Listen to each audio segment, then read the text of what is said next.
learned yet another interesting story. Wasn't it a nice story about the twins Teju and Anita, where Anita is using a very beautiful way of communicating a big lesson to her brother Teju. Teju was getting a little untidy and also uncaring for his stuff. Means all were piled up and thrown around. So Anita thinks of a very smart way to convey a message to her brother, and he gets it.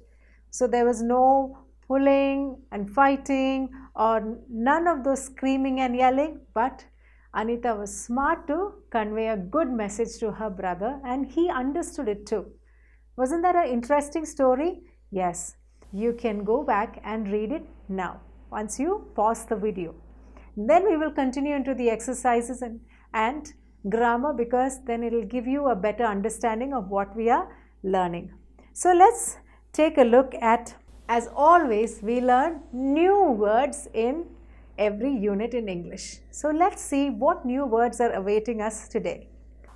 On your screen, you can see the word cracking, means breaking. Mommy's favorite vase is cracked. The egg is cracked. So cracking is breaking. Stacking. Stacking means to arrange something in a neat pile. The library had books stacked in a neat manner.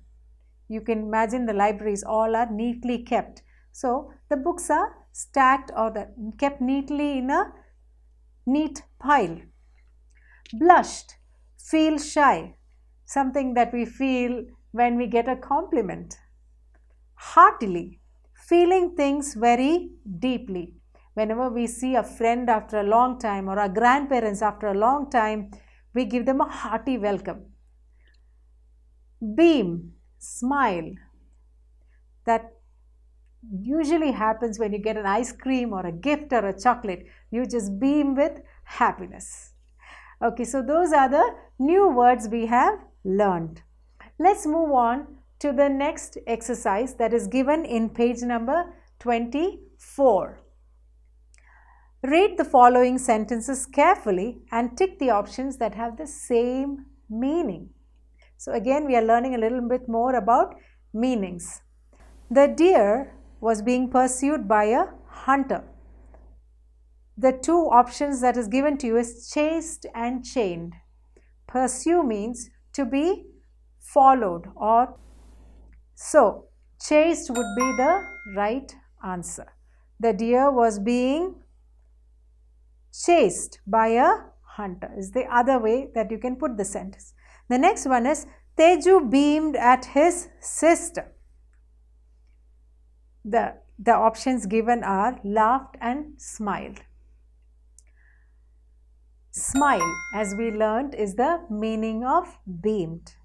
Let's look at one more example. His voice is gentle. Gentle means soft.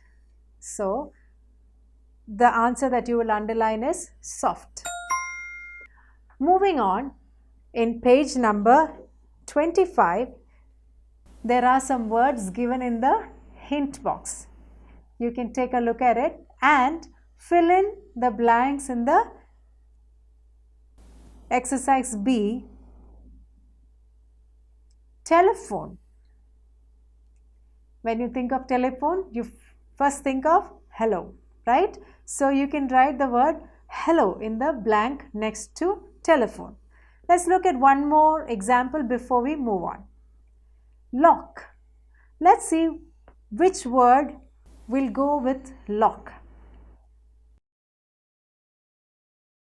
Let's take a look at the next one, that is number 8. Bowl. So let's see which word in the hint box will go more appropriately with the word bowl of fruits. Yes, so that would be the ideal answer. So the others are left for you to finish. Next is question and answers. Let's take the first question for example. So why do you think you are asked to write answers? Is that you will remember what you have learnt about sentence making and you will practice it. So will you remember the sentence making as you write? Remember to start with the capital and use the correct punctuation marks. Okay. What was printed on Teju's favorite pillow cover? Your answer would not be tiger prints. The answer is tiger prints, but that's not enough. You have to put it in a sentence. So what would your sentence be?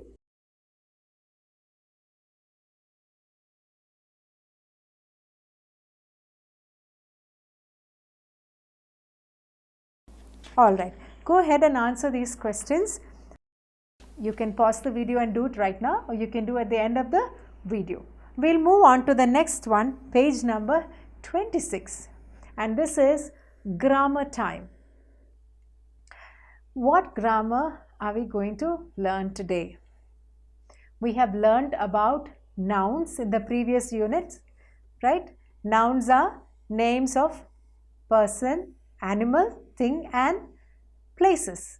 Okay, then we also went on to learn about proper nouns and common nouns. Now let's see what is a pronoun.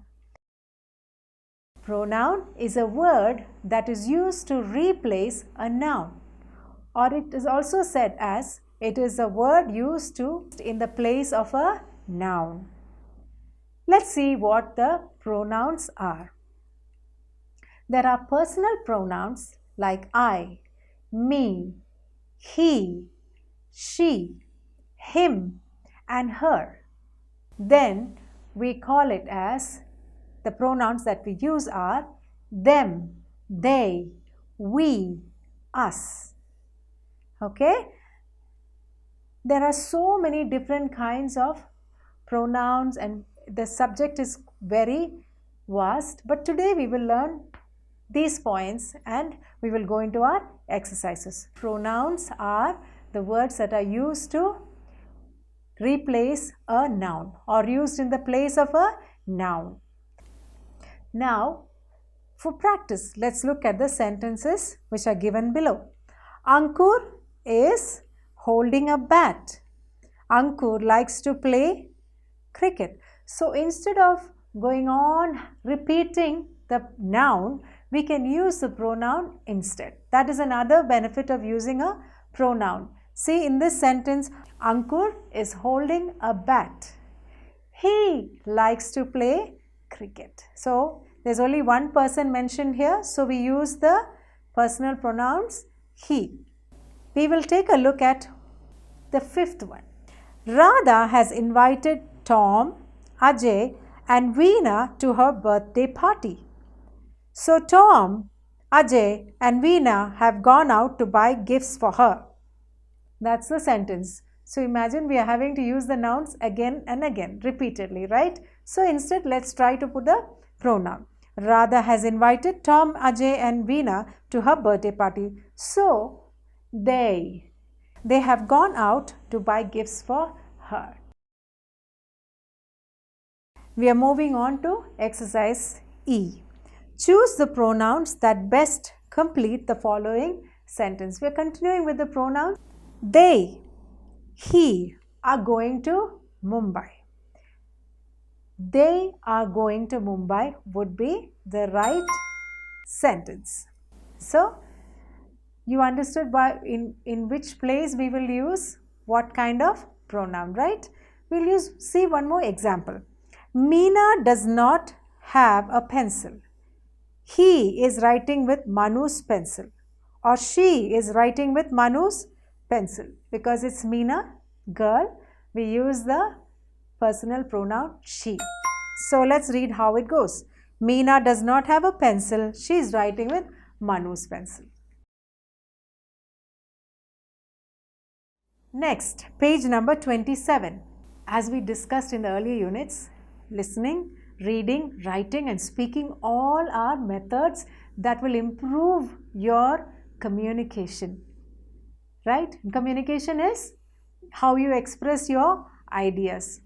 Okay, so we are going to first listen to one set of instructions, and then you're going to speak, and then you're going to even write. Okay, so let's see what we have to listen to first.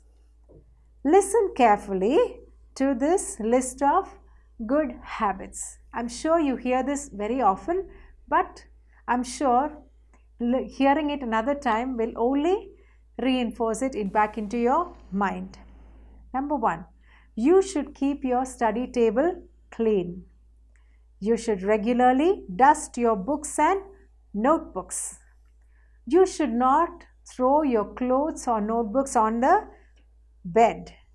You should stack your clothes neatly in your cupboard. You learned a new word, stacking, right? Yes, to arrange it neatly in a pile. Yes. So these are good habits.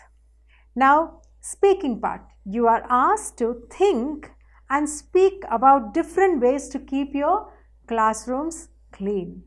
I'm sure you have some unique ideas, and you can write it down and speak about it. You can even add that as keeping your home clean. You can list out some things and share it with your parents this evening when you are having your dinner. Alright? So speaking will help you get confident over the words that you're using and your ideas. Okay? Alright. Writing. Write down a few lines about your favorite toy and describe it. Yes, I'm sure this is exciting for you because all of you have one or more favorite toys. It's the best part of your childhood, right? You have friends, you have playing, you have all kinds of things, and then a favorite toy as well. So make a list of what things you like about your toy. You describe your toy, from where you got it, and present it to your family if you want to. Okay? Otherwise, it's a writing exercise to help you make proper sentences.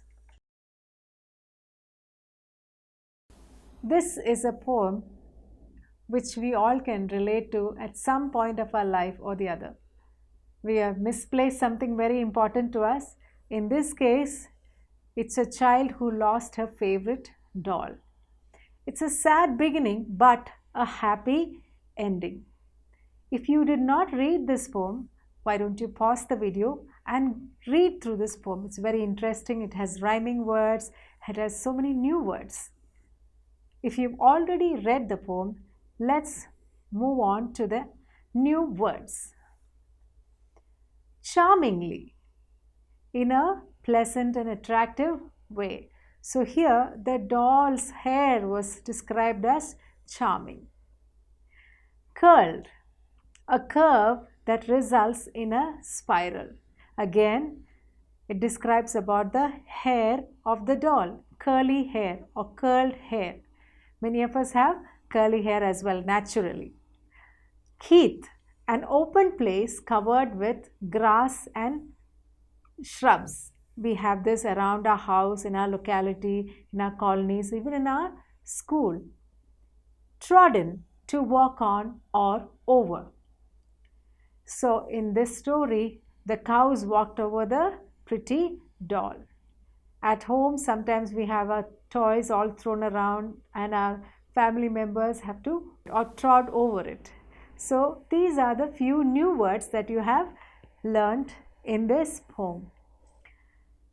The next exercise is for you to join the column A to column B words, the words that appropriately make a meaningful sentence. Okay? Let's see column A, curly, and in column B, let's find what appropriately fits the word curly. Curly hair. Yes, we just read in the poem as well. Rosy, the words given are night, hair, cheeks, bush. Cheeks would be the right answer. Rosy cheeks. Here, the doll's cheeks were described as so red and so white, but rosy cheeks goes well with the doll as well. So, rosy cheeks. Pretty, not pretty night, not pretty hair, not pretty bush or evening. but pretty doll would be an appropriate word. You can go ahead and finish the rest of the match the following. Moving on to page number 30. Here are a few questions which can be very easily answered because you read the poem well. So take down your notebooks and start writing the answers. Grammar time. Today's grammar, we are going to learn a little more about exercises which involves pronouns. We just finished pronouns in the earlier unit, but we will continue to do because practice will make us perfect. So, read the sentences carefully and replace the underlined words or nouns, because we learned that pronouns replace a noun. Okay, let's look at an example. Raju is going to the market. Here the pronoun is a personal pronoun or a singular pronoun because it's only one person, Raju. Let's take example number 3. Abdul and Farida have gone to the zoo. There is more than one person. So let's see what's the pronoun. We use they, them, we and us. Let's see which one will suit better in this sentence. Abdul and Farida have gone to the zoo. They have gone to the zoo. Them, we, us will not fit in the sentence properly. Now, even when you use pronouns, make sure it makes sentence more sensible or more proper. It should make sense. We'll take one more example. Neha, Mark and I went to the fair yesterday. So here again it is more than one person. So what do we use? One of the plural pronouns which is we, them, they, us. So let's see which one of it will fit perfectly here. They went to the fair yesterday could be right, but here I is also involved. So we'll have to use the plural we. We went to the fair yesterday. Let's take an example of a noun which is an animal. The donkey was braying throughout the night. So the donkey is the noun. Let's replace it with a pronoun, it. It was braying throughout the night. So the rest of the exercise of pronouns, you can do it by yourself with all that we have learned. I'm sure you will do it fast.